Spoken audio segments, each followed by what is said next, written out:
हजारों करोड़ रुपए दे सकते हैं। इतनी मिल्कियतें मुसलमानों की है, ये मैं नहीं कह रहा हूं, ये सच्चर कहते हैं सच्चर की रिपोर्ट में कि भारत सरकार को कर्ज देने की कुव्वत मुसलमानों में आएगी अगर इनके औकाफ के मामलात को सही कर दिया जाएगा। इतनी बड़ी बात है। आज ये मुल्क की तिजोरी में 40,80,000 करोड़ रुपए साल को जमा होते हैं। मेरे और आपके हिस्से में क्या आता है? आज हमको 50 करोड़ 100 करोड़ रुपए दे दिए जाते हैं वक्फ के लिए, कुछ 50 करोड़ या कुछ दे दिए गए बिल्डिंग बनाने के लिए, उसके ऊपर बवाल मच गया कि मुसलमानों को पैसा दे दिया गया।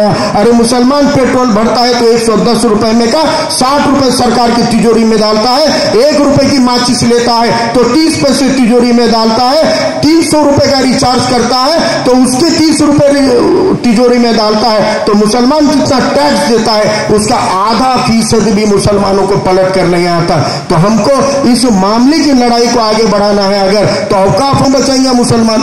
हम वक्फ बोर्ड को बचाने की बात नहीं कर रहे हैं। वक्फ बोर्ड का जो कानूनी तरतीब है उसके अंदर सरकार की मदाखलत नहीं होने देंगे और वक्फ बोर्ड को सही चलाने के लिए अवामी बेदारी से बढ़कर हथियार नहीं होता है। वक्फ बोर्ड में धांधलियां हैं, वक्फ ऑफिसर से लेकर वक्फ मेंबरों ने धांधलियां की है, नहीं की, ऐसा नहीं है। हमने अच्छे लोग अगर वहां भेजे होते तो धांधलियां नहीं होती। तो हम अवाम अगर उसके ऊपर वॉच नहीं रखेंगे, कंट्रोल नहीं रखेंगे, वक्फ बोर्ड को सही करने के लिए शब्बीर अहमद अंसारी साहब के जैसे लड़ाऊ लोगों की क़यादत में भारत का मुसलमान सक्षम है, उतना काबिल है। हमको हुकूमत की मदाखलत नहीं चाहिए। नांदेड़ गुरुद्वारा बोर्ड में तरमीम करके उन्होंने सरकार के नुमाइंदे बढ़ाए, आज दक्कन का सिख लड़ाई लड़ रहा है। उस कानून के खिलाफ एक होकर पूरे सिख लोग बार बार उपोषण आंदोलन करके नांदेड़ के एक अकेले बोर्ड में हुआ है। तो ये तो तमाम मुल्क के वक्फ के कानून में तरमीम करके हुकूमत के नुमाइंदे लाना चाहते हैं। जिनका ईमान नहीं है, जो गैर मुसलमान है, उनको हमारी कमेटियों में, हमारे बोर्ड में दाखिल कराना चाहते हैं। क्यों भाई? जब मुसलमानों के बोर्ड में कोई हिंदू नहीं आ सकता तो हिंदुओं की भी मिल्कियत मंदिरों के समितियों में मुसलमान को आप आने देते हैं क्या?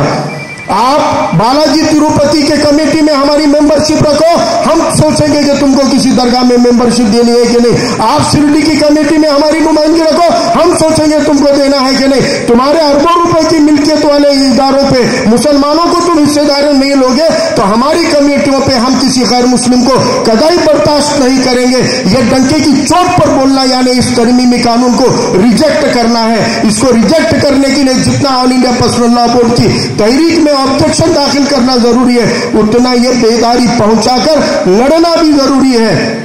राष्ट्रों की लड़ाई हमको तरतीब से लड़नी पड़ेगी। आखिरी बात कहता हूं, नौजवानों मुसलमानों का एहतजाज प्रशासन को कदापि बर्दाश्त नहीं है, क्योंकि मुसलमान एहतजाज करता है तो बोलते हैं कि लॉ एंड ऑर्डर बिगड़ेगा, जबकि सैफरॉन कलर के भगवे आतंक के लोग जब रास्तों पे उतर के मुसलमानों के खिलाफ जहर उगलते हैं तब उन पर पाबंदियां नहीं आती, लेकिन मुसलमान अमन के साथ एहतजाज करता है तो पाबंदियां आती है, क्योंकि हुकूमत कहती है कि लॉ एंड ऑर्डर बिगड़ रहा है। हमको भी दिखाना पड़ेगा मुसलमानों के एहतजाज पूरे अमन के साथ हो सकते हैं। नांदेड़ ने यह दिखाया है, मुस्लिम रिजर्वेशन का एहतजाज हो, उतना तारीखी मोर्चा किसी कौम ने नहीं निकाला। वो मुसलमानों ने खवातीन को साथ लेकर निकाला, लेकिन एक कंकर भी नहीं उठा था। एनआरसी सीए का एहतजाज इतने हफ्तों तक चला, नांदेड़ के तारीख में कोई कौम ने इतना लंबा एहतजाज नहीं किया जितना मुसलमानों ने एनआरसी सीए के खिलाफ में किया है। बार बार हमने अमन के एहतजाज किए हैं। इसी हवाले से इंशाअल्लाह कल जो एहतजाज शब्बीर अहमद अंसारी साहब की क़यादत में कलेक्टर ऑफिस पे रखा है, आप सभी से गुजारिश करता हूं